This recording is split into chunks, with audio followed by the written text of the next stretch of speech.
হ্যাঁ, নমস্কার। তো এই মে মাসে আবার আমরা ভাগবত পাঠ করব। এই ভাগবতে আমরা যে ধীরে ধীরে এগিয়ে যাচ্ছি, নানান রকমের সমস্ত আলোচনা হচ্ছে। তো আজকে যে সৃষ্টি সম্পর্কে নারদ জিজ্ঞেস করছেন, সেই সব উত্তর হচ্ছে।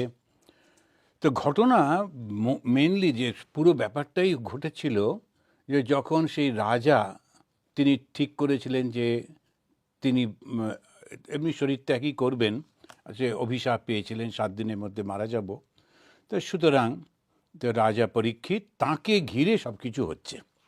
তো আসুন আমরা যেমনভাবে শুরু করি সেইটা আমাদের করে নিই। প্রথমে ভগবানকে একটু প্রণাম করে তারপরে আমরা করব। শান্তাকারম ভুজগশয়নম পদ্মনাভম সুরেশম विश्वाधारं गगनसदृशं मेघवर्णं शुभांगं लक्ष्मीकान्तं कमलनयनं योगिभिर्ध्यानगम्यं वन्दे विष्णुं भवभयहरं सर्वलोकैकनाथं। সমস্ত লোকের তিনি নাথ। নাথ মানে হচ্ছে প্রভু।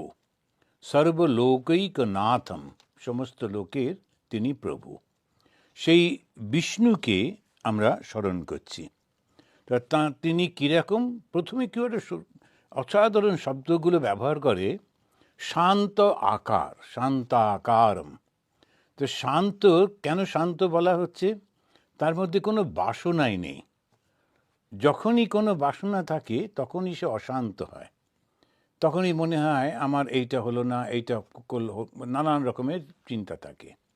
কিন্তু যখন কোনো বাসনা থাকে না তখন সে সম্পূর্ণভাবে মুক্ত থাকে আর শান্ত হয়ে থাকে, কোনো কিছুতেই বিচলিত হয় না। তাই শান্তাকারম। ভুজগ শয়নম, অর্থাৎ সদা সর্বদা তিনি যোগের মধ্যে রয়েছেন।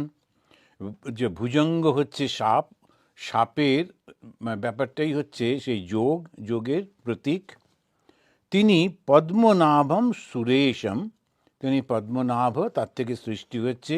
তিনি দেবতাদেরও সুরা অর্থাৎ দেবতা, তিনি দেবতাদেরও দেবতাদেরও ঈশ্বর, তাই সুরেশম। তিনি বিশ্বের আধার, কিন্তু গগন সদৃশম। এই গগনও মানে হচ্ছে আকাশ। তো আকাশের কোনো তো সীমা থাকে না, তো সীমাহীন।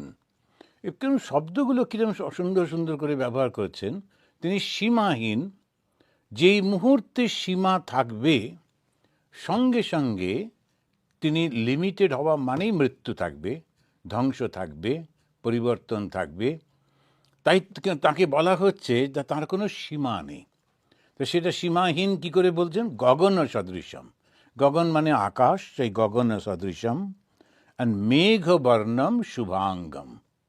তো তার রংটা কীরকম? মেঘের মতন। তো মেঘের বরণটা কীরকম হয়? বিভিন্ন রকমের কালার হতে থাকে, পাল্টে পাল্টে যায় মেঘের বরণ। তো সুতরাং তিনি বিভিন্ন রূপ ধারণ করেন, নাম ধারণ করেন, এইভাবে শব্দ হয়। এবং তার অঙ্গটা খুব শুভ। কেন শুভাঙ্গ? এই যে শরীরটা তার শুভ কেন বলা হচ্ছে?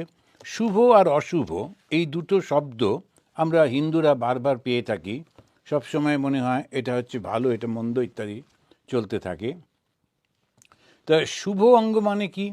তো যার মধ্যে সব কিছুই ভালো। ভালো কখন হয়? যখন স্বার্থ থাকে না। স্বার্থহীন মানুষ তিনি সবসময় ভালো হন। তো একজন সন্ন্যাসী আর এমনি সাধারণ গৃহীর মধ্যে পার্থক্য কী? তো সন্ন্যাসী যেহেতু সংসার নেই, তাই তার মধ্যে সবাইকে সমানভাবে ভালোবাসেন, এইরকম একটা ভাব থাকে, ওইটাই শুভ। সন্ন্যাসীও খাচ্ছেন, সন্ন্যাসীও ঘুমাচ্ছেন, সন্ন্যাসীও বসছেন, উঠছেন, সব কিছু। তবু তাকে শুভ বলা হয় কেন?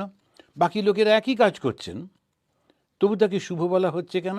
এদের একটা ব্যক্তিগত স্বার্থ আছে, তার পরিবার আছে, সেই চিন্তা আছে, সন্ন্যাসী সেটা নেই, থাকার কথা নয়। তিনি সম্পূর্ণ বিস্তারিতভাবে থাকেন বলেই তাকে শুভ বলা হয়। তা সেই জন্যেই তিনি হচ্ছেন শুভ অঙ্গম, তার যে শরীরটা সেটা হচ্ছে শুভ। তো একবার ঠাকুর শ্রীরামকৃষ্ণদেবের কথা হচ্ছিল যে উনি একজন সাধুকে দেখতে যাবেন। তখন ওই হাজরা মশাই থাকতেন ঠাকুরের কাছে, তো ওই বই টই পড়তো, যারা বই পড়ে একটু জ্ঞানী মার্গ তারা এরকম ধরনের কথাটা তো একটু বলে। তখন ও বলছে, একটা রক্ত মাংসের শরীর, ওটাকে কে দেখতে যাবে, গিয়ে কী লাভ ওখানে? ঠাকুর খুব রেগে গেলেন, বললেন সাধুর শরীর সেটাকে তুমি রক্ত মাংসের শরীর বলছো? কারণ সে সারাক্ষণ ভগবানের চিন্তা করে, তার সেইটার জন্যে ওই ভদ্রলোক যাকে দেখতে যাবার কথা তাকে উদ্দেশ্য করে বলছেন তা না, যারা সত্যি সত্যি ভগবানের চিন্তা করেন, তার মনটা সর্বব্যাপী, তিনি ঈশ্বরই হয়ে যান। সুতরাং তাকে তুমি শুধুমাত্র একটা রক্ত মাংসের শরীর এরকম বলতে পারো না। তাই সাধুর অঙ্গ হচ্ছে শুভ অঙ্গ, তাই শুভাঙ্গম। এবার তো লক্ষ্মীকান্তম কমলনয়নম যোগীভি ধ্যানগম্যম। তো লক্ষ্মী মানে কি? যেটাতে যা কিছু সব ভালো সেটাই হচ্ছে লক্ষ্মী। তো সেইটা তিনি কান্ত, তিনি তার স্বামী প্রতি সব কিছু তার কন্ট্রোলে রয়েছে। কমল নয়নম, এই চোখটা নিয়ে হিন্দুদের খুব ব্যাপার আছে, ওরা সবসময় এই চোখের বর্ণনাটা খুব সুন্দর করে করতে চায়। ভগবানের চোখ দুটো খুব সুন্দর সুন্দর হবে, এইরকম ভাব। ঠাকুর শ্রীরামকৃষ্ণদেব ছোটোবেলায় যখন দেখতেন যে ওদের যখন যেখানে কামার পুকুরে তো লোকেরা মূর্তি গড়ত মাটির, উনি গিয়ে চোখটা এঁকে দিতেন। ভগবানের যদি চোখটা সুন্দর না হয় তো কেননা ওই দৃষ্টি, চোখটা সুন্দর হবে, চোখের দৃষ্টিটা সুন্দর হবে, আমরা যেটা দেখি এবং সেটাই তো অনুভব করি। তাই ওই চোখের উপর অত জোর দিচ্ছেন। কমল নয়নম, আলাদা করে বলছেন, একবার বললেন শুভাঙ্গম, তারপরে বলছেন কমল নয়ন। এই সমস্ত কিছু এই দর্শন করলো কারা? এই যে বর্ণনা তুমি করছো কোথায় পেলে? তখন বলছেন যোগীভি ধ্যানগম্যম, এইটা যোগীরা দেখেছেন, তারা বলেছেন যোগীভি ধ্যানগম্যম। এই মা কালীর রূপ, এটা একটা বর্ণনা। আমরা মা কালীর ওপরে ওইরকমভাবে মূর্তি তৈরি হলে কে করলো? তখন বলছেন একজন তিনি দর্শন করেছিলেন, এই রূপটি তিনি দর্শন করেছিলেন। তো সেই কারণেতে এক একজন যোগী তিনি একটা রূপ দর্শন করেন, তিনি সেটি বলেন এবং সেইভাবে তার উপরে নির্ভর করে সব কিছু হয়। তো অতসী বর্ণাভ্যাম, মা দুর্গাকে বলা হচ্ছে। তো অতসী বর্ণ, একটা ফুল আছে, সেই ফুলটা একটু গোল্ডেন হিউ আছে, পুরোপুরি হলদে নয়, অথচ পুরো সোনার মতো রঙও নয়, এই দুটোর মাঝামাঝি। তো অনেক সময় বলে যে দুধের মধ্যে একটু হলুদ মিশিয়ে দিয়েছে, ওই রকম দুধে আলতায় রং, ওই রকম হচ্ছে অতসী বর্ণম, এরকম একটা অতসী বর্ণ বলছেন। তো ওই যে বলছে তো কে? যিনি দেখেছেন। এবার তাহলে দুটো জিনিস দাঁড়াচ্ছে, একটা হচ্ছে ঈশ্বর সর্বব্যাপী, আবার সঙ্গে সঙ্গে বলা হচ্ছে ঈশ্বরের একটা রূপও রয়েছে। সেই জন্যে লক্ষ্য করে দেখুন, খুব সাবধানে বর্ণনা করছেন। একবার বলছেন তিনি সর্বব্যাপী, গগন সদৃশম, মেঘবর্ণম, এসব বলে যাচ্ছেন। আবার সঙ্গে সঙ্গে ওইগুলো করলে তো আমাদের সুবিধা হবে না, আমরা আকাশের ধ্যান কে করতে পারে? আর বিস্তারিত তিনি কিছুই তো চিন্তা করা যায় না।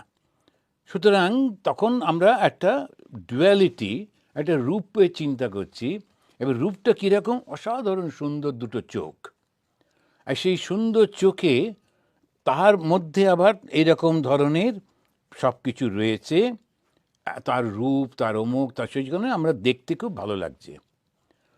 তা একটা রূপ, সেই রূপটাই আবার অরূপ, এই যে ভাবটা, এটা হচ্ছে হিন্দুত্ব। ওই জন্য এতটা ডিফিকাল্ট। যে হিন্দু হিমালয়ে বসে একা একা ধ্যান করছে, না আছে মন্দির, না আছে কিছু, না দেবতা, সেই হিন্দুই আবার মন্দিরে এসে সাষ্টাঙ্গ প্রণাম করছে, দেবতাকে রান্না করে খাওয়াচ্ছে, মালা পরাচ্ছে, দুটোই একসঙ্গে করছে।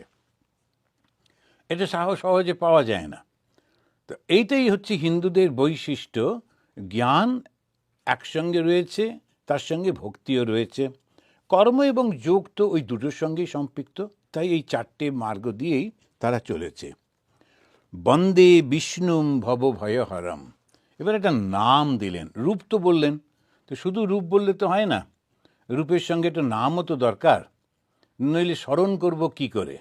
তখন বললেন বিষ্ণুম, বন্দে মানে বন্দনা করছি, আমরা তার উপরে ধ্যান করছি, তাকে পুজো করছি, তাকে ভালোবাসছি।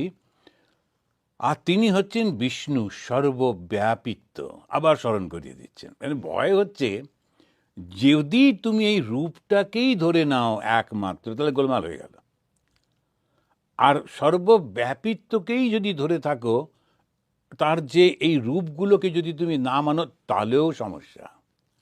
এই দুটোকেই নিতে হবে। সেজন্য ঠাকুর বললেন যে দেখো, বেলটাকে যদি ওজন করতে হয়, তাহলে পুরো বেলের ওজন চাইলে পুরো খোলটাকেও নিতে হবে।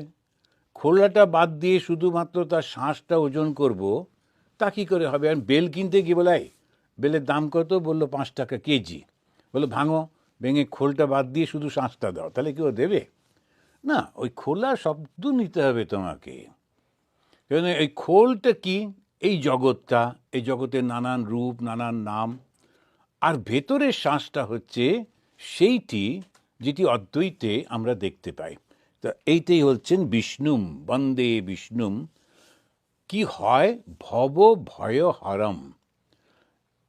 এই যে একজন লিখেছে আমাকে যে দয়া করে একটু আশীর্বাদ করবেন যাতে আর বেশি দিন না বাঁচি, আর যেন না জন্মাই। প্রথম হচ্ছে এই বাচ্চাটা একটা উৎপাত হয়ে দাঁড়িয়েছে, কেন আমাদের চারপাশে যে লোকগুলো আছে ওরা ঠিক মতো, রাজা রাজরা যারা আছেন তারা ঠিক মতো ব্যবস্থাটা করছেন না, ফলে আমাদের একটু অসুবিধে। আর বাঁচতে ইচ্ছা, আর মরে গেলে তো হলো না, আবার তো এসে জন্মাতে হবে, সে আবার সেই সমস্যা হবে। তাই তখন উনি বলছেন যে আমাকে যেন আর জন্মাতে না হয়। তো হিন্দুরা সবসময় চেষ্টা করে যাতে আর জন্মাতে না হয়। কেন? এই উৎপাতটা থাকবে না। নইলে ভাগবত পড়ো রে বাবা, আবার বসে বসে রোজ 6টা থেকে সেই এখন এই সমস্ত করে টোরে ভাগবত পাঠ করার পর আবার খবর আসছে পশ্চিমবাংলা কী করতে হলো, নানান রকম, তারপরে কে প্রধানমন্ত্রী ছিল, এই নানান রকম, আর একটা উৎপাত হলো। সুতরাং এই জগতে নানান বৈচিত্র্য থাকে, সেই বৈচিত্র্যের বাইরে যাওয়াটা ভীষণ কঠিন। আর সঙ্গে সঙ্গে বৈচিত্র্যের মধ্যে ঢুকলেই দুঃখ। খুব ভালো বন্ধুত্ব, শুধু কে প্রধানমন্ত্রী হবে আর কে হবে না তাই নিয়ে দুজনে ঝগড়া হয়ে গেল। আচ্ছা, ওরা হবে, তোমার কি? তো কিন্তু এরা দুজনেই ঝগড়া টগড়া করে টোরে পরে আবার 2-3 মাস পরে তখন বললো যে না, ওরা তো হয়েছে, আমরা কেন ঝগড়া করছি, আমরা তো যেমন ছিলাম তেমনই আছি।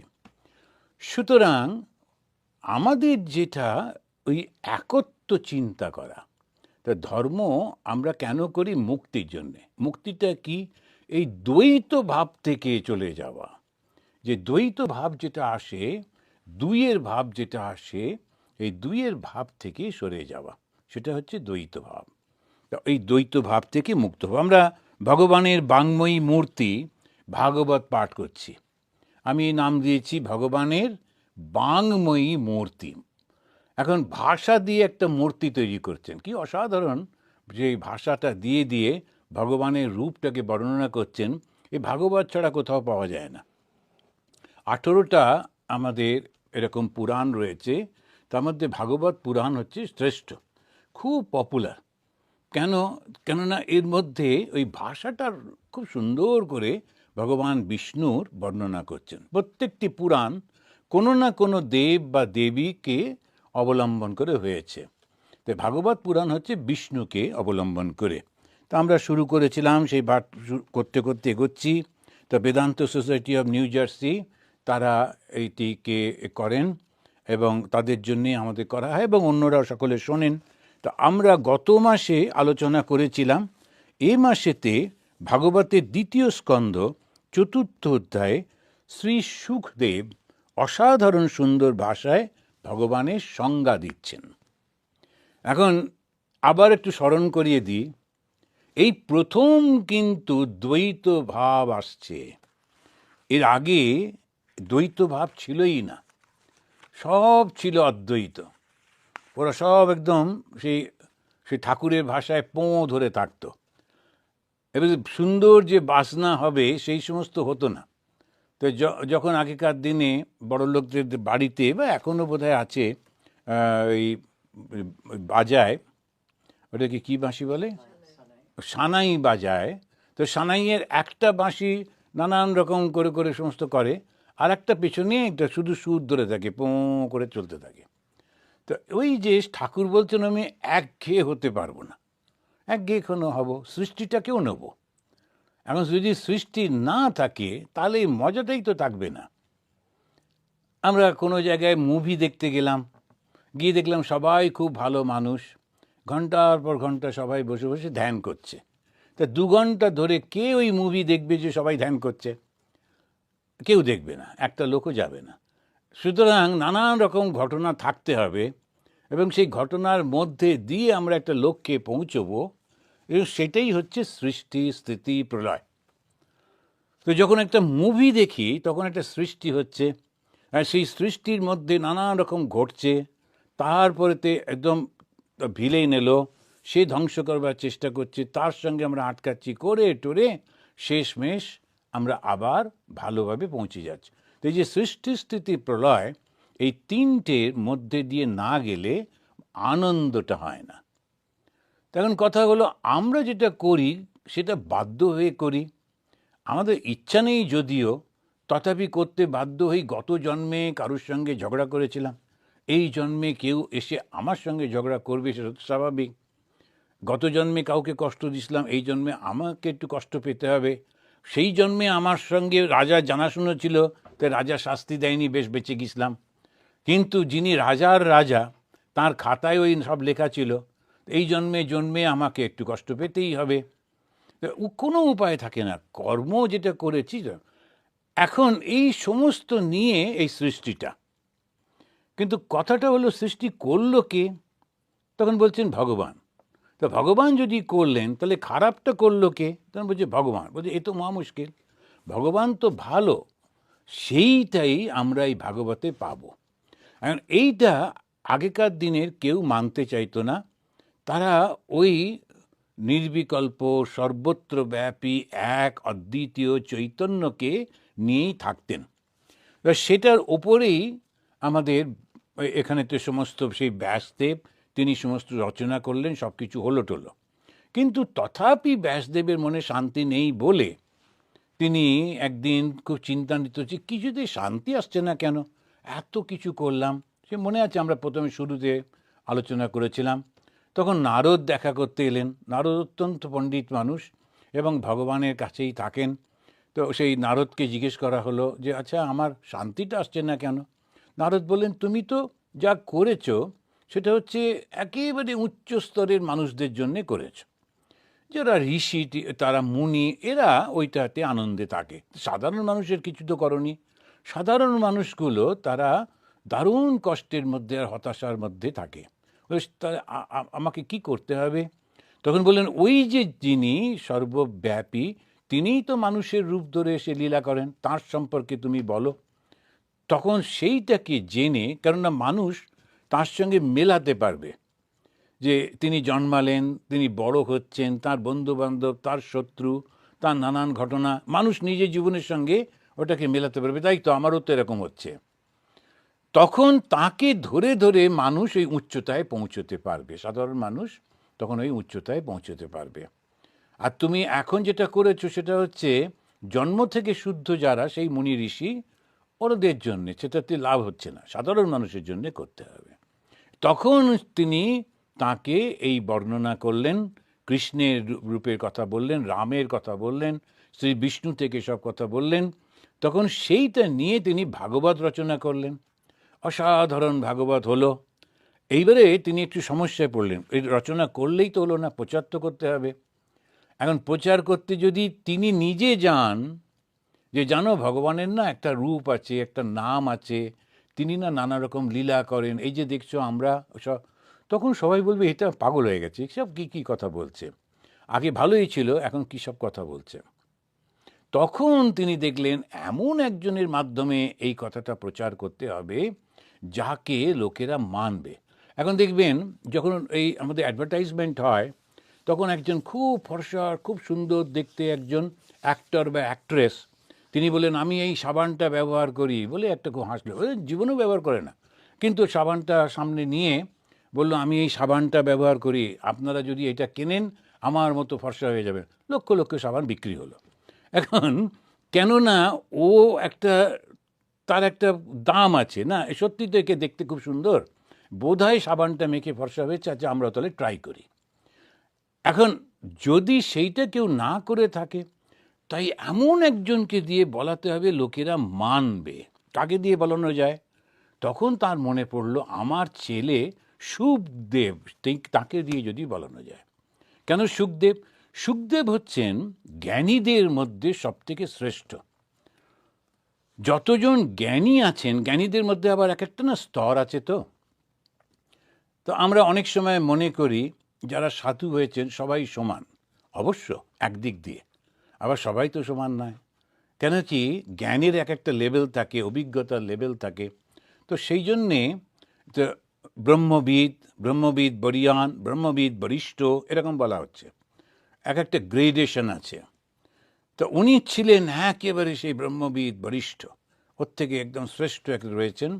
তো আর ঠাকুর শ্রীরামকৃষ্ণদেব বলছেন ইভেন ওই সুখদেবও, তিনি যিনি সম্পূর্ণভাবে জগৎ সৃষ্টি করছেন, পালন করছেন, সেই রকম জ্ঞানের 2 আঁচলা জল তুলেছিলেন মাত্র।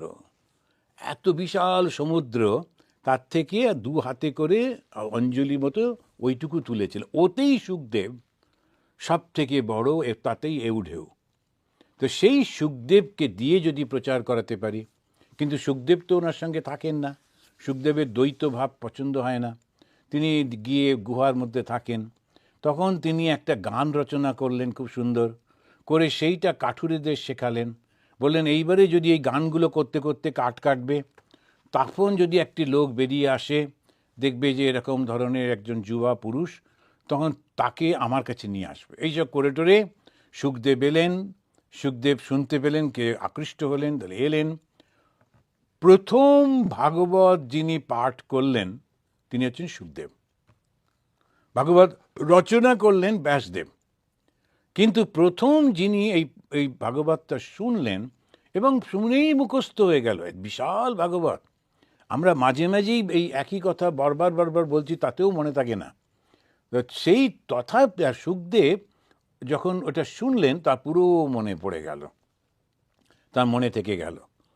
এইবারে সুখদেব যখন এসছেন, তিনি জানতে পারলেন যে বিখ্যাত রাজা পরীক্ষিত তিনি অভিশপ্ত হয়েছেন, হয়ে অভিশাপ কাটাবার চেষ্টা করছেন না, বরঞ্চ তিনি নদীর তীরে বসে দেহত্যাগ করবেন। তাই সমস্ত ঋষি মহাঋষিরা ওখানে সমবেত হচ্ছে। আর এই ঘটনাটা আমাদের হচ্ছে যুদ্ধের পরে, মহাভারতের যুদ্ধের পরে। মহাভারতের যুদ্ধ সব কিছু বিধ্বস্ত হয়ে গেছে, কোনো কিছু আর নেই। তো মানুষের মনের মধ্যে একটা হতাশা জেগেছে, কি হবে? শ্রীকৃষ্ণ চলে যাচ্ছেন, চলে গেলেই কলিকাল এসে যাচ্ছে, কলিকালটা কী জিনিস সেটাও বোঝা যাচ্ছে না, একটা ভয়াবহ অবস্থা হচ্ছে। আমরা এখন ওই হরমুজ টরমুজ নিয়ে নানা রকমের সমস্যায় পড়েছি। আমরা সবসময় মনে হয় যে এটা কি হবে তাহলে, যদি নানান রকম করে রোজই যাই আর গিয়ে দেখি একটু একটু করে তেলের দাম বেড়ে যাচ্ছে। তখন যারা গাড়ি কিনবে তারা কনফিউজ, তারা ভাবছে যে ইলেকট্রিক্যাল গাড়ি কিনবো না কি করব। এই নানান রকম নিয়ে আমরা এখন যেমন ব্যস্ত, তখনও কিন্তু ওরা ভাবছে কলিকাল যদি আসে তখন কি হবে।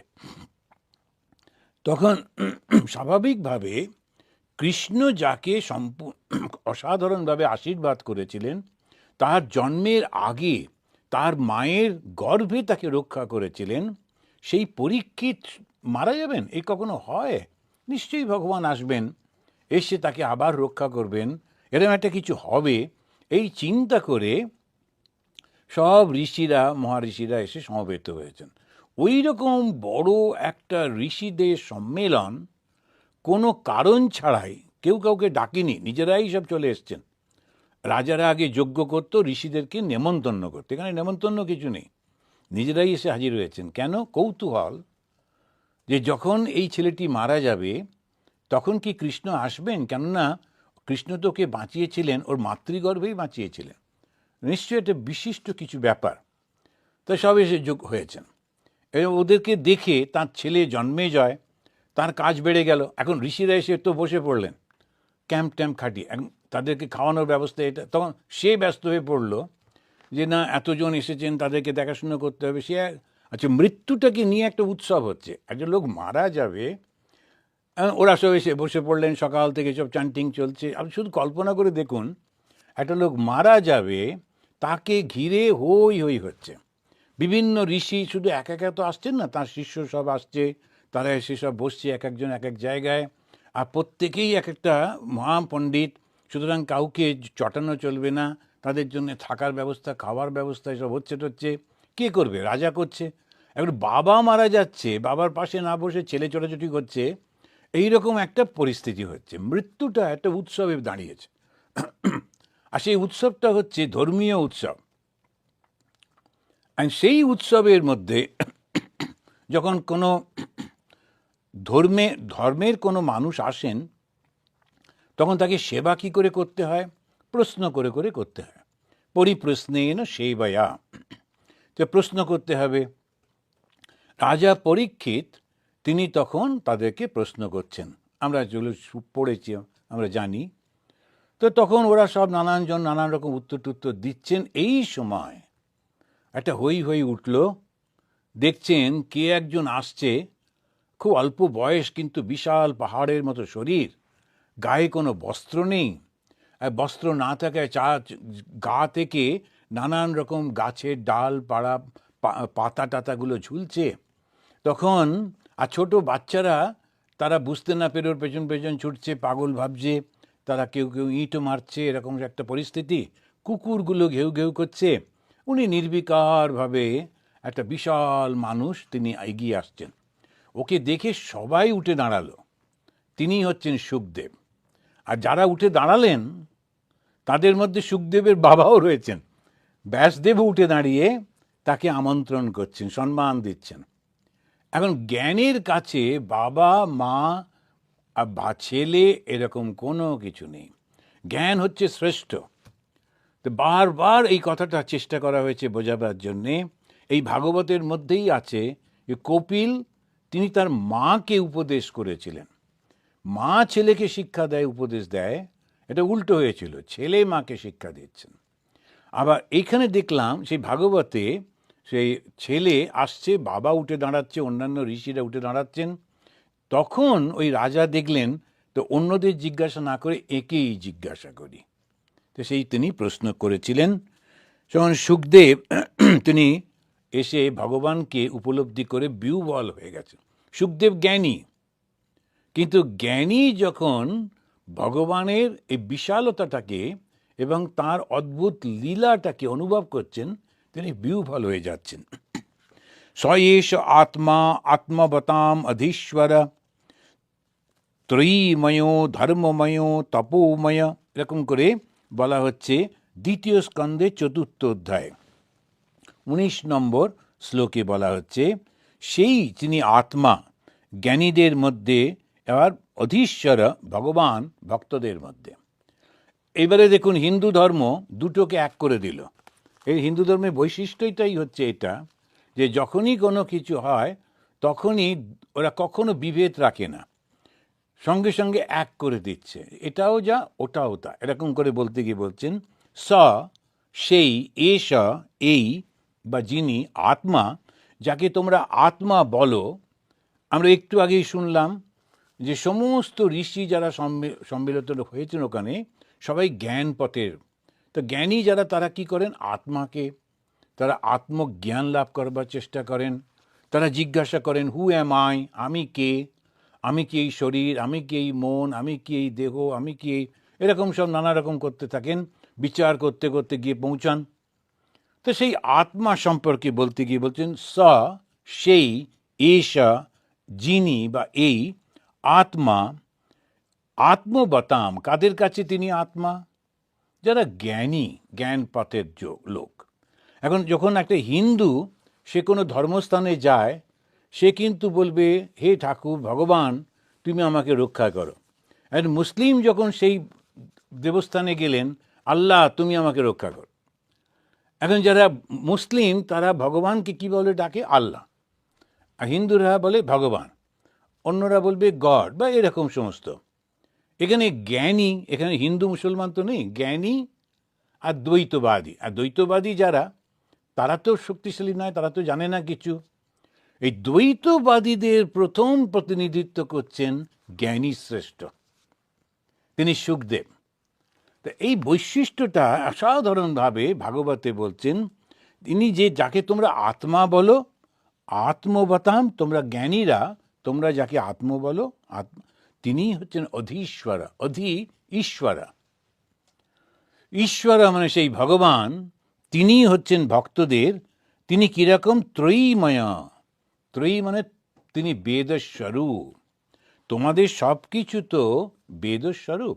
তো একজন ভদ্রলোক জিজ্ঞেস করছিলেন আমাকে, এই যে ইউরোপে বেড়াতে গেছিলাম, সেখানে নানান ভক্তদের সব দেখা হচ্ছিল। সেখানে বোধহয় আমাদের মনে হয় ম্যানচেস্টারের কোনো একটা ওই ওদের বাড়িতে ছিলাম, ওখানে সব অনেকে আসতেন, কথা বলতেন। এরা সব বেশিরভাগই অত্যন্ত উচ্চশিক্ষিত ব্যক্তি। একজন বললেন, আচ্ছা হিন্দু কাকে বলবো, কাকে হিন্দু বলা যায়? তেন এখন আমাদের হচ্ছে এই খায় না সেই খায় না, ওসব কিছু না। কাকে হিন্দু বলা যায় বলুন তো? যিনি বেদকে মানেন তিনি হিন্দু। যিনি বেদকে মানেন তিনি হচ্ছেন হিন্দু। যিনি বেদ মানেন না তিনি হিন্দু নন। ভগবানকে মানি কি মানি না সেটা কিন্তু হিন্দু নয়।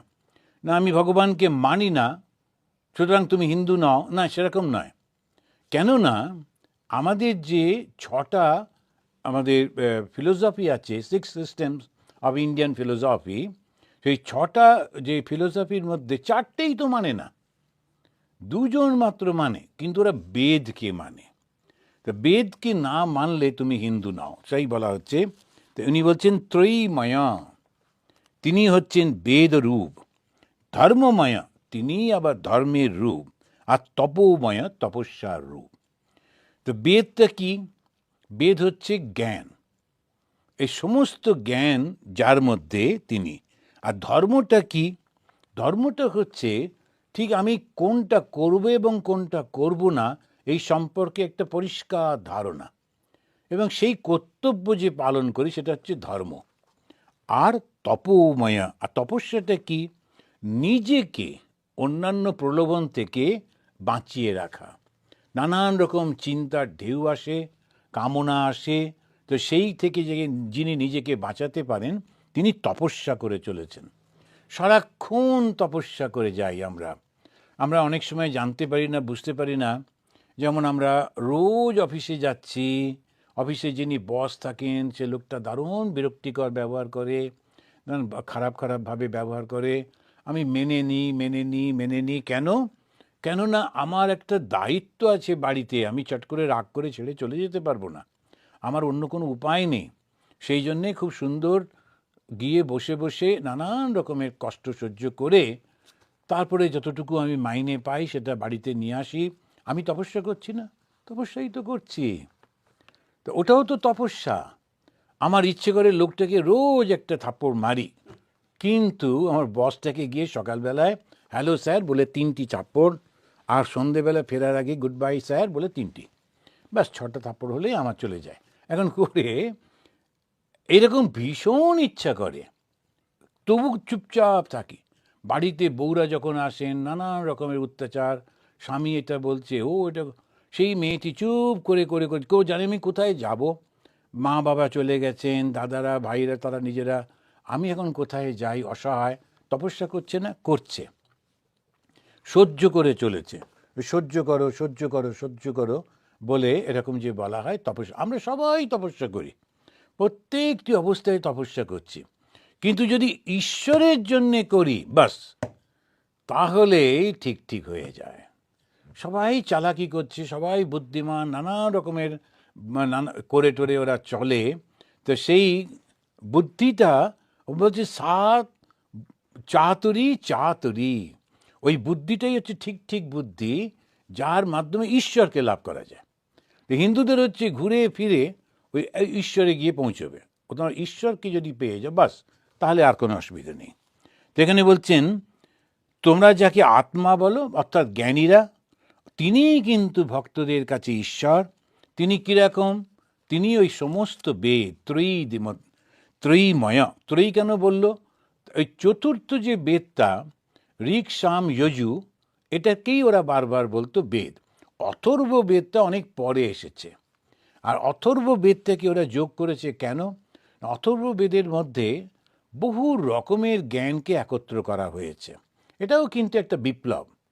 একটা সিস্টেমের মধ্যে যাচ্ছে, শুধুমাত্র আত্মজ্ঞান থাকবে, তার উপরে যে চর্চাটা হবে সেটাই হবে। তখন আর এক দল এসে বলল কেন, অন্যরা কেন করবে না? এখন এক সময় ছিল যে রাজা তার বড় ছেলে রাজত্ব করবে। আমাদের রামচন্দ্রের সময় থেকে দেখে আসছি যে তার একটু পরে জন্মেছে, এক ঘন্টা বা কয়েক মিনিট পরে জন্মেছে বলে ভরত রাজা হতে পারছে না। সবাই বলছে না, ভরত কেন রাজা হবে? আবার আমরা দেখলাম যে যুধিষ্ঠির একটু আগে জন্মেছেন বলে দুর্যোধন বেচারি রাজা হতে পারছে না। তো কেননা সিস্টেম হচ্ছে বড় ছেলে রাজা হবে, এইরকমভাবে সমস্ত সিস্টেমগুলো থাকতো। এখানেও কিন্তু ওরা বলতো শুধু আত্মকে নিয়ে যে আলোচনা সেটাতেই বেদ। পরে একদল বলল না, যে কোনো জ্ঞানই হচ্ছে বেদ। বেদ শব্দের অর্থ জ্ঞান। সেই জন্যে চতুর্থ যে বেদটা ঋক সাম যজু, অথর্ব বেদটাকে অনেকে বেদ বলে মানত না। তাই তিনটে বেদের কথা বলা হলো ত্রয়ীময়, কিন্তু বেদ হচ্ছে চারটে। অথর্ব বেদের মধ্যে অনেক রকমের সমস্ত শিক্ষা আছে, যেমন কেমন করে কৃষি কাজ করতে হয়, কেমন করে গোপালন ঘোড়া পালন করতে হয়, ইত্যাদি ইত্যাদি সব করে বলেছে।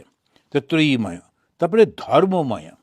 তো ধর্মটা ভগবান বুদ্ধদেব, ওই 1 তারিখে ভগবান বুদ্ধের জয়ন্তী ছিল, 1 মে। আবার 1 তারিখে রামকৃষ্ণ মিশনের প্রতিষ্ঠা দিবস। স্বামী বিবেকানন্দ 1897 কলকাতায় 1 মেতে রামকৃষ্ণ মিশন প্রতিষ্ঠা করলেন। তো বুদ্ধদেব 3টে স্লোগান তাকে ওদেরকে দেওয়া হয়, বলে বুদ্ধম শরণম গচ্ছামি, ধর্মম শরণম গচ্ছামি, আর সংঘম শরণম গচ্ছামি। তো বুদ্ধটা কি? বুদ্ধ হচ্ছেন সেই আদর্শ যিনি মানব রূপে প্রকাশিত হয়েছেন, গুরু রূপে প্রকাশিত হয়েছেন, সেটা হচ্ছেন বুদ্ধ, আমাদের কাছে শ্রীরামকৃষ্ণ। তারপরে বললেন ধর্মম শরণম গচ্ছামি। ধর্ম মানে কি? তার যে শিক্ষা, সেই শিক্ষাটা আমরা পালন করব।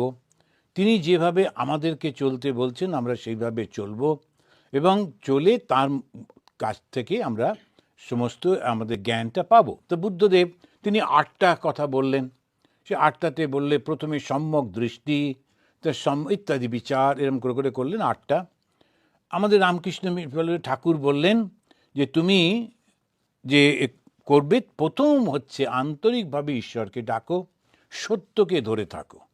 আর সত্যকে যে ধরে থাকে সে ঈশ্বরের কোলে শুয়ে থাকে। তো এইরকম করে করে যে শিক্ষাটা, তিনি ধর্ম। অন্যরা অন্যরকম করে করে, বেশ তো করুক না। আমি যখন এখানে আসছি আমার হচ্ছে এইটি ধর্ম, এটা নিয়ে চলবো। তো ধর্মম শরণম গচ্ছামি। তারপরে বললেন সংঘম শরণম গচ্ছামি, একত্র হয়ে করব। এই যে আপনারা দেখুন কতজন একসঙ্গে বসে, আপনারা প্রত্যেকে একজন আছেন যিনি সবারকে ছড়িয়ে দিচ্ছেন, আমরা একসঙ্গে মিলিত হব, এই সময় ভাগবত পাঠ করব, ইনি করবেন, যিনি করবেন তার সঙ্গে যোগাযোগ করছেন, করে একটা ধর্ম সম্মেলনের ব্যবস্থা করছেন, ধর্ম আলোচনার ব্যবস্থা করছেন। তো এইটাতে একসঙ্গে একজন বললো কেন তুমি এই 6টা থেকে করছো, 7টা থেকে করলে ভালো হয়, একজন বললো 5:30 হলে ভালো হয়, নানা রকমের হতেই থাকে। এখন এই যেগুলো হচ্ছে নানা রকম কনফ্লিক্ট, আলোচনার মধ্যে দিয়ে সেই সব কিছু মিলিয়ে আবার বন্ধুভাবে, ভাই ভাবে আমরা একসঙ্গে চলছি, এটা হচ্ছে সঙ্গ। একা একা যখন আমি বলছি সেটা তো সবাই করতে পারে, কিন্তু আমার অহংকার, আমার ইচ্ছা নানান রকমভাবে প্রতিঘাত হচ্ছে, তথাপি আমি সেটাকে সব কিছুকে নিয়ে মিলিয়ে চলেছি। তাতে উপকারটা কার হচ্ছে? আমার হচ্ছে না। আমরা কি একটু হলেই রেগে মেগে না, দরকার নেই। এই যে বাঙালিরা 5 জনে মিলে একটা দুর্গাপুজো করলো 1920 সালে, 1921 সালে 3 জন বেরিয়ে গেল, বলে ওদের 2 জনের সঙ্গে থাকা যায় না, আমরা 3 জনে মিলে। এবারে 1922 সালে আবার ওই 3 জন থেকে আরেকজন বেরিয়ে গেল। কেন বেরিয়ে গিয়ে আলাদা আলাদা করে দুর্গাপুজো করে? মা দুর্গা কি আলাদা? তা নয়, আমার মতো করে করব। খিচুড়িতে ঘি দেব কি দেব না আমার ডিসিশন। তো এখন সেই সমস্ত করে সমস্ত অহংকার থেকে আমরা বিচ্ছিন্ন হই। অহংকার কি করে? বিচ্ছিন্নতা নিয়ে আসে। আর যেই অহংকার বিচ্ছিন্নতা আনে, সেই অহংকার আমাদের কখনোই ভগবানের কাছে নিয়ে যেতে পারে না। তো এই জন্য ঠাকুর বললেন, আমি মোলে ঘুচিবে জঞ্জাল। তো সংঘটা কেন? রামকৃষ্ণ সংঘ, এত ধরনের মানুষ রয়েছেন, এক হয়ে চলেছে। আমার লক্ষ্য ভগবানকে লাভ করা। সুতরাং ঠাকুর যাকে প্রেসিডেন্ট পদে বসাবেন, তিনি যা বলবেন শুনবো। যাকে তিনি জেনারেল সেক্রেটারি পদে বসাবেন, যা বলবেন শুনবো। আমার কোনো আপত্তি নেই। এই যে আমি ছেড়ে দিচ্ছি, আমাকে যা বলা হবে করব, উপকারটা কার হচ্ছে? আমার। তো তাই বলা হচ্ছে এই যে সঙ্গ, একসঙ্গে থাকা, এটার উপকারটা হচ্ছে এইটা। তো এই তিনি তারপরে বলছেন যে জ্ঞানীর যিনি আত্মা, তিনি ভক্তের কাছে ভগবান, তিনিই জগৎ স্রষ্টা। বলতে গিয়ে বলছেন, প্রচোদিতা येन পুরা সরস্বতী বিতন্নতা অজস্য সতীম স্মৃতিম হৃদি সলক্ষণা প্রাদুর্ভবাৎ কিল अस्यत्। এখন ব্রহ্মার মুখ থেকে এইটা হচ্ছে, প্রচোদিতা येन পুরা সরস্বতী। সৃষ্টির শুরুতে যিনি ব্রহ্মাকে এই জ্ঞানটা দেন, সরস্বতী। তো তিনি দেখবেন ব্রহ্মার স্ত্রীকে হচ্ছেন, ব্রহ্মার শক্তি হচ্ছেন সরস্বতী। তা এই হিন্দুরা ওই যে শক্তি, তাকে একটা নারী রূপ দিয়েছে। সত্যি সত্যি নারী না, কিন্তু এরকম একটা পুরুষ নারী থাকলে আমাদের বুঝতে সুবিধে হয়। আমরা এইভাবে দেখে দেখে অভ্যস্ত তো, তাই সেই জন্যে। আবার শুধু তাই না, নারী কোথায় বসবে? বাঁ পাশে বসবে। কেন না? ছেলেরা ডান হাতটা বেশি নাড়াচড়া করে, সেই জন্য বাঁ দিকে বসলে সুবিধে, বাঁ হাত বেশি নড়ে না। আচ্ছা, ঠিক আছে, এরকম নানা রকম করে শক্তিকে বাঁ দিকে বসিয়ে রেখেছে। নানা রকম নানান সমস্ত থাকে। এখন ওই বাঁ দিকে তিনি শক্তি বসে আছেন, তিনি হচ্ছেন ইয়ে। এখন কথাটা হচ্ছে, এই শক্তিটা আসলে কে? যে জ্ঞানের মধ্যে দিয়ে আমি কাজটা করছি। তো ব্রহ্মার কাজটা কি? ব্রহ্মার কাজ হচ্ছে সৃষ্টি করা। সৃষ্টি করতে গেলে কি করতে হয়? জ্ঞানের দরকার হয়। তো জ্ঞান সরস্বতী। তখন হিন্দুরা আর একটা ডিভিশন করলো, একটা ছোট্ট ছোট্ট ওরা ভাগ করে দিচ্ছে, যে জ্ঞানটা সরস্বতী দেখাশুনো করবে, আর অর্থ সম্পদ ইত্যাদি লক্ষ্মী দেখবে, এরকম করে করে। তো সেই জ্ঞানটা সরস্বতী। এখানে বলছেন প্রচোদিতা येन পুরা সরস্বতী। তো সরস্বতী অর্থাৎ জ্ঞান। সরস্বতী মানে কিন্তু সরস্বতী না, সরস্বতী মানে জ্ঞান। জ্ঞানটা কাকে দেওয়া হলো? ব্রহ্মাকে। এখন যেই বলা হলো দেওয়া হলো, তখন প্রশ্ন হইল, তার মানে আর একজন কেউ আছে নাকি? ব্রহ্মাই তো স্রষ্টা, তিনিই তো সৃষ্টি করেন, তাঁকে আবার কে জ্ঞান দিচ্ছে? তখন আবার একটা জিজ্ঞাসা উঠছে, ও তাই তো, ও এই ব্রহ্মা আবার কাছ থেকে শিখলেন। প্রচোদিতা येन পুরা সরস্বতী। সৃষ্টির প্রারম্ভে এই জ্ঞান কাকে দিলেন? বিতন্নতা অজস্য, এই যে প্রকাশ করছেন, সতীম স্মৃতিম হৃদি। কিভাবে সৃষ্টিটা হচ্ছে? একদম নতুন কিছু আবিষ্কার করছে না। তাকে যখনই আমি জ্ঞানটা দিচ্ছি, মানে এটা আগেই ছিল। এটা এগুলো একটুখানি ভালো করে বুঝতে হবে, যে সৃষ্টিটা কি? সৃষ্টি অনন্ত। সৃষ্টিটাও কিন্তু অনন্ত। কেন? কবে যে সৃষ্টি হয়েছে কেউ জানে না। আপনাদের বলেছিলাম, মনে যদি থাকে, আমি যখন প্রথম জয়েন করলাম, তারপরে এরকম পড়া হচ্ছে, তখন আমি একজন সাধুকে জিজ্ঞেস করেছিলাম, আচ্ছা আমার যখন প্রথম জন্ম হলো, আমি খুব টেনে প্রথমটা বলেছিলাম, আর তোমার কর্মফল যে বলছেন, আমার যখন প্রথম জন্ম হলো, তখন বলে যতই টানো, প্রথম বলে কিছু নেই। কেন কি? কবে প্রথম বলবে, কাকে প্রথম বলবে? আমরা বারবার জন্মাচ্ছি, সেই জন্যে সৃষ্টি হচ্ছে অনন্ত। কবে প্রথম সৃষ্টি হলো কেউ বলতে পারে না। আমরা সেমিটিক রিলিজিয়ানে ওরা একটা ডেট দিয়ে দেয়, এই ডেটে ভগবান আকাশ সৃষ্টি করলেন, তারপরে নেক্সট ডেটে উনি জল সৃষ্টি করলেন, করে একটা কে দিল? একটা লোক, সে বসে বসে দিল, বলে বলে দিল।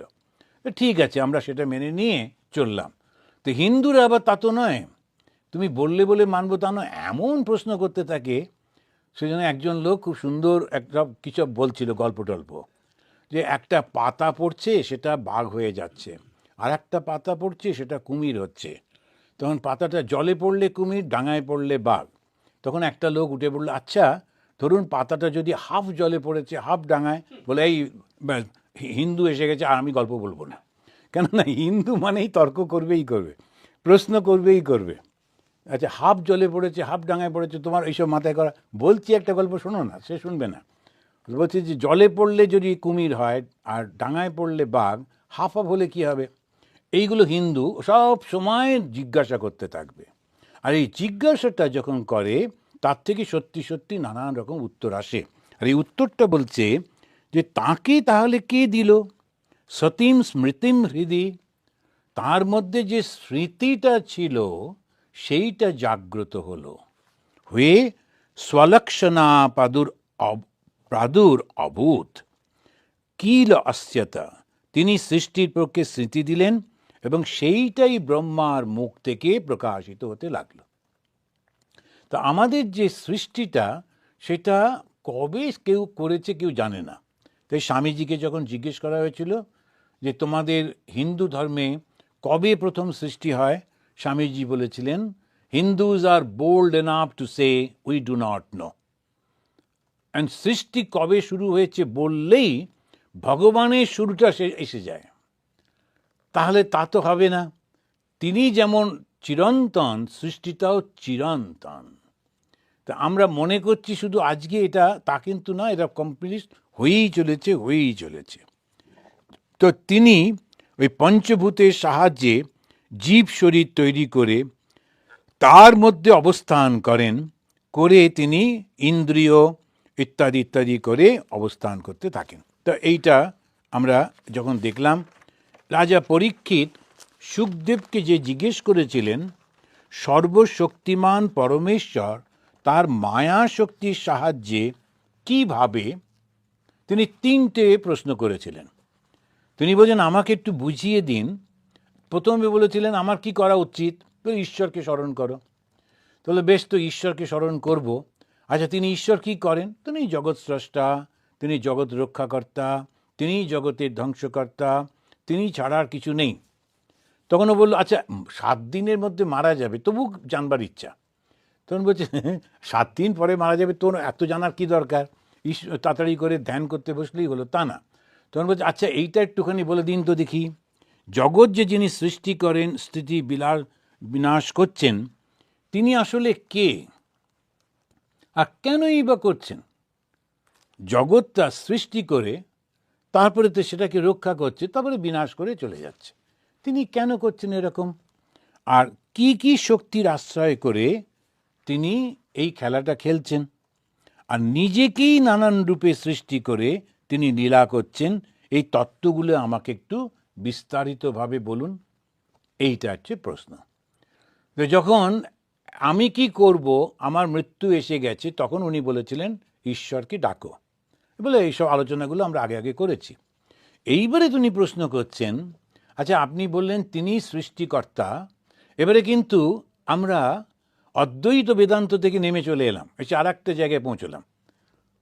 নামা ওঠার কথাটা না বলাই ভালো। অদ্বৈত বেদান্ত থেকে সরে গিয়ে আমরা দ্বৈত অবস্থায় পৌঁছলাম।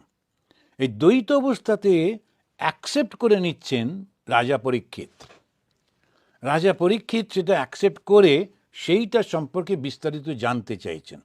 আচ্ছা কথা হলো, অন্য যে কোনো লোক তো জিজ্ঞাসা করতে পারত, তার জিজ্ঞাসার উত্তর হতে পারত না, রাজা করবে। কেন রাজা? কেননা যাদের অর্থ থাকে, যাদের শক্তি থাকে, তারা ধর্মের মধ্যে যেতে চায় না। তাদের কাছে ধর্ম, আরে যারা সব দুর্বল ওরাই ভগবানের কাছে সাহায্য চায়, আমার কাছে কিসের কাজ করব, আমি আমার নিজের শক্তিতে করি। এই জন্যে বলছেন যে না, জগতের মধ্যে শ্রেষ্ঠটাকে, সমাজের মধ্যে শ্রেষ্ঠকে রাজা। এই রাজার যদি ঈশ্বর সম্পর্কে জানবার ইচ্ছা হয়, প্রজাদের হবেই হবে। এখানে ভগবদ গীতাতে বলছেন যারা শ্রেষ্ঠ ব্যক্তি তারা যা যা করেন সমাজের সাধারণ লোকেরা ওইটাই ফলো করে। সেই জন্যেই শ্রেষ্ঠ ব্যক্তিদেরকে খুব সাবধানে থাকতে হয়। এই যে যারা সমস্ত সিনেমা আর্টিস্ট মুভি করেন, মুভি নানা রকমের গল্প সব লোক সামনে দেন, ওদের এটা মনে রাখা উচিত। ওরা কিন্তু বুঝতে পারেন না, ওরা মনে করেন আমরা তো মুভি তৈরি করি, তা নয়। ওরা জগৎকে শিক্ষা দেন, খুব বড় শিক্ষক ওরা। এবং এই শিক্ষাটা, জাগতিক শিক্ষা যেটা দিচ্ছেন, ওটা খুব সুন্দরভাবে দিলে মানুষও সেটা শিখবে। যেমন আমি দেখেছি কোনো কোনো মুভিতে, বিশেষ করে আমাদের ইন্ডিয়ান মুভিগুলোতে, যেই চিঠি এলো পাম করে ওই মুখটা ছিঁড়ে কাগজটা মাটিতে ফেলে দিল, ওটা পরিষ্কার করবে কে? সেজন্যে প্রথমেই এইগুলো একদম ঠিকভাবে করা, যে না এই জিনিসটি ছিঁড়ে আমি মাটিতে ফেলবো, এইখানটা নোংরা হবে, ওটা কে পরিষ্কার করবে? এই যেই ছিঁড়লো না, ওর ছিঁড়ে একটা ঠিক জায়গায় ফেললো, এবার দেখবেন সাধারণ লোকেরা না ঠিক ওইটাই করবে। यद यद আচারতি শ্রেষ্ঠ তত্তদ এবে ইতরো জনা। ইতরো জনা মানে হচ্ছে সাধারণ ব্যক্তি, শ্রেষ্ঠ লোকেরা যা যা করে তাই করে। তাই ওই শ্রেষ্ঠ লোকেদের খুব সাবধানে থাকতে হয়, খুব সাবধানে থাকতে হয়। এইখানেতে জগৎ সৃষ্টি স্থিতি বিনাশ করছেন, কি শক্তি আশ্রয় করে স্বয়ং খেলছেন এবং নিজেকেই নানান রূপে সৃষ্টি করে লীলা করছেন, এই তত্ত্বগুলি আমাকে একটু বিস্তারিত বলুন। রাজা পরীক্ষিতকে উত্তর দিতে শ্রী সুখদেব ভগবানের বর্ণনা করছেন এবং সৃষ্টি সম্পর্কে বলতে গিয়ে বললেন, হে রাজন, সৃষ্টির শুরুতে নারায়ণ যা ব্রহ্মাকে বলেছেন আর ব্রহ্মা সেই তত্ত্ব নারদকে বলেছেন, আমি সেই কথাই তোমাদের বলবো। এখন এটা হচ্ছে পরম্পরা। আমি সৃষ্টি করে বলে দিলাম সেটা কিন্তু বলছেন না। বলছেন যে যখনই দেবত্বের জ্ঞান, ঈশ্বরের জ্ঞান বা ধর্মতত্ত্ব চলে দেওয়া হয়, তার একটা পরম্পরা থাকে। আমি নিজে নিজে একটা কিছু পেয়ে গেলাম, তারপরে সেটা বলে যাচ্ছি, তা হবে না। একটা পরম্পরা থাকতে হবে। পরম্পরা না থাকলে সেটাকে মানা হয় না। সেই জন্য সুখদেবের মতো লোকও বলছেন যে দেখো, নারায়ণ মানে কি? নর মানে হচ্ছে, নর শব্দের অর্থ হচ্ছে সর্বব্যাপিত্ব, সমস্ত প্রাণী তাদেরকে বলা হয় নর। যখন সব কিছু তাকে বলা হচ্ছে নর। আর অয়ন মানে কি? যিনি তার মধ্যে থাকেন। আর প্রত্যেক প্রাণীর মধ্যে যিনি থাকেন তিনি নারায়ণ। এই যে নারায়ণ শব্দটি আমরা বলি, প্রত্যেক প্রাণীর মধ্যে, অন্তরের মধ্যে কি থাকে? প্রাণটা থাকে। এই প্রাণটি কি? আত্মা। সেজন্যে যিনি আত্মস্বরূপ তিনি হচ্ছেন নারায়ণ। তিনি ব্রহ্মাকে যা বলেছেন, ব্রহ্মা হচ্ছেন প্রথম স্রষ্টা। তাকে সৃষ্টি করেছিলেন কে? ওই নারায়ণ করেছিলেন, শ্রী বিষ্ণু করেছিলেন, ভগবান করেছিলেন। তো তিনি ব্রহ্মাকে কেন সৃষ্টি করলেন? না, ওর মাধ্যমে এই সমস্তগুলো হবে। তিনি ডাইরেক্টলি আসছেন না। আর ব্রহ্মা সেই তত্ত্ব নারদকে বলেছেন। কেননা নারদ ওই শিক্ষাটা সারা জগৎকে দেয়। নারদ হচ্ছেন টিচার, উনি এই জ্ঞানটি নিয়ে সমস্ত সবাইকে দেবেন। আমি তোমাকে সেই কথাগুলো বলবো বলে এইখানেতে আমরা এবার দ্বিতীয় স্কন্ধের ৫ম অধ্যায় থেকে নারদ শুরু করছেন। তো তিনি ওই প্রণাম করে করছেন, দেব দেব নমস্তস্তু ভূত ভাবন পূর্বজা। নারদ বলছেন ব্রহ্মাকে, আমি অনাদি দেবশ্রেষ্ঠ জগৎস্রষ্টা আপনাকে নমস্কার করি। নারদকে সৃষ্টি করেছিলেন ব্রহ্মা। তো নারদ জানতেন ব্রহ্মাই হচ্ছেন স্রষ্টা। সুতরাং তিনি ব্রহ্মাকে বলছেন, আপনি হচ্ছেন জগৎস্রষ্টা, আপনাকে আমি প্রণাম করি। যে দেব দেব, হে পূজ্য দেব, নমস্তস্তু ভূত ভাবন পূর্বজ, যে তুমি অনাদিতে, মানে আগে তুমি যে জগৎটা সৃষ্টি করেছ, তৎ বিজানিহি, আমি সেটা জানবার ইচ্ছা করি। তুমি আমাকে কি সেটা বলবে? যে আত্মতত্ত্ব বলা হচ্ছে। তখন এরকমভাবে তিনি বলে যাচ্ছেন, যখন আমি কাউকে যখন বলা, দেখবেন আমরা যখন যাই তখন আমরা বসে আছি, একটা বক্তৃতা করব, কোনো আলোচনা হবে, তার আগে ওখানকার কেউ যারা নিমন্ত্রণ করেন তারা আমাদের সম্পর্কে বলেন। ঈশাত্মানন্দ তিনি এত সালে আমেরিকা এসছেন, এত সালে তিনি দীক্ষা লাভ করেছেন, এত সালে জয়েন করেছেন, এই করেছেন ইত্যাদি করে একটা লিস্ট বলে দেয়। তো বলে টলে এরকম একবার একজন সাধু, তিনি, আমরা গেছিলাম কোনো একটা জায়গায়, তো তার সম্পর্কে যে বলছে সেটা ওর সম্পর্কে বলার কথা নয়, আরেকজন সম্পর্কে। তো তিনি হচ্ছেন রামকৃষ্ণ মঠ মিশনের ওছি মানে হচ্ছে ট্রাস্টি, তো ইত্যাদি ইত্যাদি বলে যাচ্ছে। যার সম্পর্কে বলেছে যে বক্তৃতা করবে সে চুপ করে বসে আছে। আরেকজন তখন শুনে ছুটতে ছুটতে আসছে না, বলছে না না না না, এইটা ওর সম্পর্কে নয়, ওই পরের চিঠি, পরের লেখাটা দেখো, পরের লেখাটা। হয়েছে যে কাগজগুলো রেখেছিল যেটা দিকে দিকে পড়ছে, সেইটা এদিক থেকে ওদিক হয়ে গেছে। তখন উনি বলছেন, একটু ভালো ভালো কথা বলছিল, তাতে তোমার রাগ হচ্ছে কেন? আমার সম্পর্কে ও ও একটু ভালো ভালো কথা বলছিল, উনি এতগুলো বই লিখেছেন, উনি এই করেছেন, আর একজন সম্পর্কে লেখাটা এর সম্পর্কে বলে যাচ্ছে। তো ও চুপ করে বসে বসে শুনছিল। আমার খুব হাসি পেল, আমিও ওখানে ছিলাম ওই ইয়েতে। তো ওখানেতে যখন ছুটে ছুটে দূর থেকে ছুটে ছুটে উনি আসছেন না, বলছেন না না না, এই লেখাটা ওনার সম্পর্কে নয়, পরেরটা পরেরটা করছেন। তখন এই মহারাজ বলছেন, আচ্ছা আমার সম্পর্কে একটু ভালো ভালো কথা বলছিল, তাতে তোমার রাগ হচ্ছে কেন? তো শুনি না, লোক একটু শুনুক। তো এরকম আর কি। যখন ইন্ট্রোডাকশন দিচ্ছে, তখন সেই ইন্ট্রোডাকশনে আমি কি করেছি না করেছি এই সমস্ত করতে থাকেন। নারদ ব্রহ্মাকে, যদিও তাঁর স্রষ্টা, তাকে খুব খুশি করবার জন্যে বলে বলে যাচ্ছেন যে হে প্রভু, এই যে জগৎ যার দ্বারা প্রকাশিত, যিনি এর আশ্রয়, যার দ্বারা সৃষ্ট বিলীন, তুমি হচ্ছ সেই, তুমি এইগুলো আমাকে একটু ভালো করে বুঝিয়ে দাও। একাকী আপনি নিজ মায়া শক্তির সাহায্যে পঞ্চভূতাদির দ্বারা প্রাণীকুল সৃষ্টি করেছেন, এক সৃজসী ভূতানি ইত্যাদি ইত্যাদি। তো উনি এরকমভাবে বলে যাচ্ছেন যে স্বাভাবিক, আমরা যখন যাকে জানি তাকেই তো বলবো। তো খুব সুন্দর করে বলছেন। তারপরেই বলছেন, তুমি আত্মনো ভাবসে তানি না পরা ভাবয়ন স্বয়ং আত্মশক্তি অবষ্টভ্য উর্নাভি ইত্যাদি। উর্নাভি মানে হচ্ছে মাকড়সা। উনি বলছেন মাকড়সা যেমন সৃষ্টি করে, তো তুমি তোমার মধ্যে থেকে সৃষ্টি করেছো। তোমার বৈশিষ্ট্যটা কি? তুমি কারোর সাহায্য নিচ্ছ না, তুমি নিজের শক্তিতে সব কিছু করছো। এরকম করে করে নারদ সমস্তটা বললেন। হে সর্বশক্তিমান, এই জগতে আপনার অপেক্ষা উৎকৃষ্ট। তারপরে এই শব্দটা খুব ইন্টারেস্টিং। এই 6 নম্বর শ্লোকে বলছেন, এই জগতে আপনার অপেক্ষা উৎকৃষ্ট বা নিকৃষ্ট কিংবা সমান কেউ নেই। এটা খুব মজার কথা। এখন ভগবানকে বলছে আপনার অপেক্ষা উৎকৃষ্ট, সব শ্রেষ্ঠ, খুব ভালো, আর আপনার মতো খারাপ কিংবা আপনার সমান কেউ নেই। কি অদ্ভুত কথা না? তো এখন বলা হলো যে এই যা যা খারাপ আছে, খারাপের মধ্যে সব থেকে খারাপ যেটি, ওটা আপনি। যা সব থেকে ভালো যেটা, ওটা আপনি। আপনার সমান কেউ নেই। যখন একটা সৃষ্টি হবে, তখন একজন বাবার মা, তারা সমানে প্রার্থনা করছে ভগবানের কাছে। তো ভগবান বিষ্ণু বলেন, কি চাই?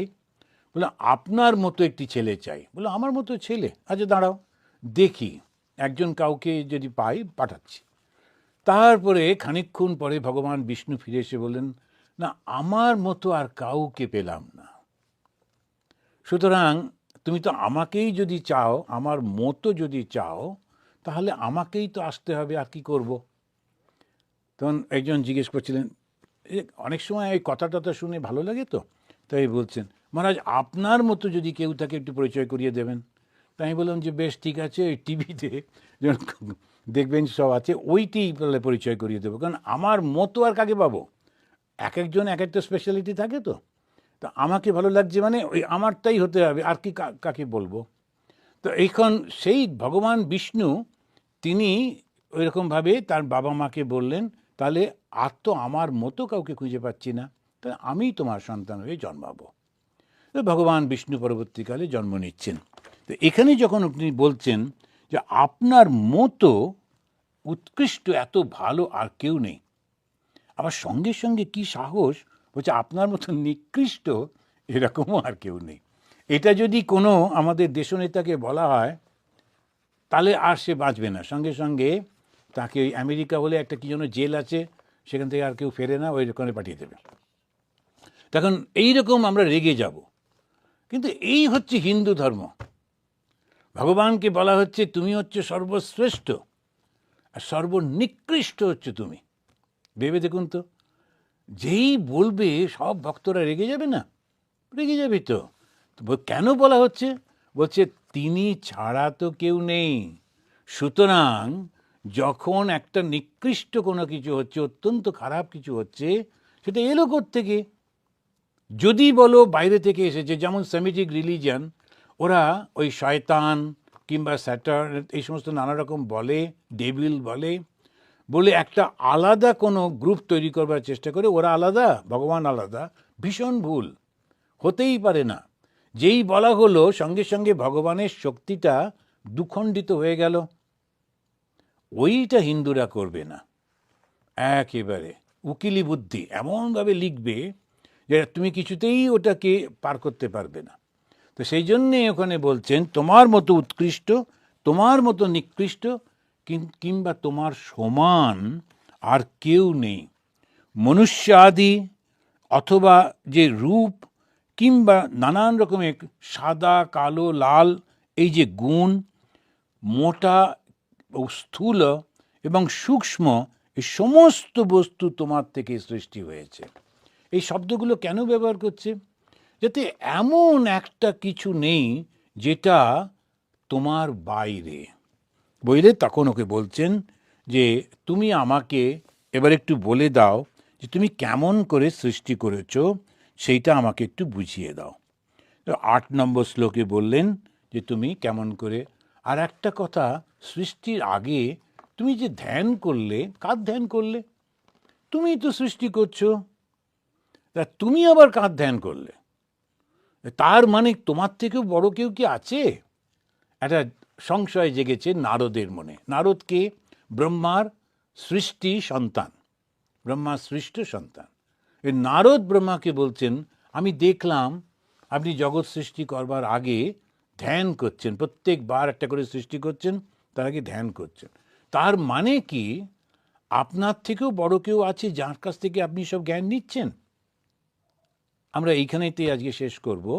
এরপরে এই ব্রহ্মা কি বললেন সেটা পরের মাসেতে আবার করব।